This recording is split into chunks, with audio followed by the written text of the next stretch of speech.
ముఖ్యమంత్రిగా 5 సంతకాలు చేసి చంద్రబాబు నాయుడు మాటను నిలబెట్టుకున్నారని, అందులో భాగంగా ఎన్టీఆర్ భరోసా పెన్షన్ల పంపిణీ లబ్ధిదారులకు అందిస్తున్నామని తణుకు ఎమ్మెల్యే ఆరిమిల్లి రాధాకృష్ణ అన్నారు.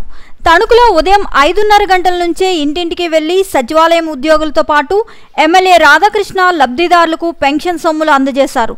తణుకు పట్టణం వేల్పూర్తో సహా అనేక గ్రామాల్లో ఎమ్మెల్యే ఇంటింటికి వెళ్లి లబ్ధిదారులకు నేరుగా పెన్షన్ సొమ్మును అందజేశారు.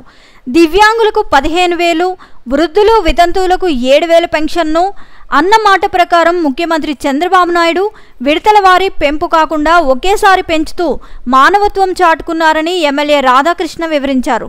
గత 3 నెలలకు ఒక్కో 1000 చొప్పున అదనంగా సొమ్ములు కూడా లబ్ధిదారులకు అందజేసి పేదల పక్షాన నిలబడే నాయకుడిగా చంద్రబాబు నిలిచారని ఎమ్మెల్యే రాధాకృష్ణ పేర్కొన్నారు.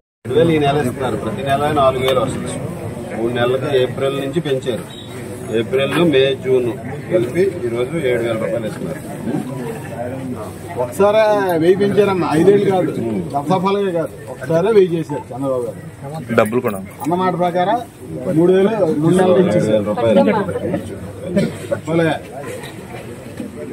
ఈరోజు ఏప్రిల్, మే, జూన్కి సంబంధించి 1000 రూపాయలు చొప్పున 3,000 రూపాయలు, అదేవిధంగా జూలైలో పెరిగేటటువంటి 4,000 రూపాయల పెన్షన్ కలిపి ఈరోజు సాధారణ పెన్షన్లు 7,000 రూపాయలు ఇవ్వడం జరుగుతుంది.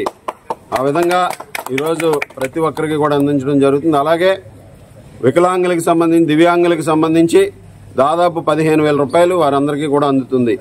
ఈ విధంగా ప్రతి ఒక్కరికి కూడా ఈ పెన్షన్లన్నీ కూడా పెంచిన పెన్షన్ని 4,000 రూపాయల పెన్షన్, అదేవిధంగా 6,000 రూపాయల పెన్షన్ కూడా అందించడం జరుగుతుందని ఈ సందర్భంగా తెలియజేస్తాం.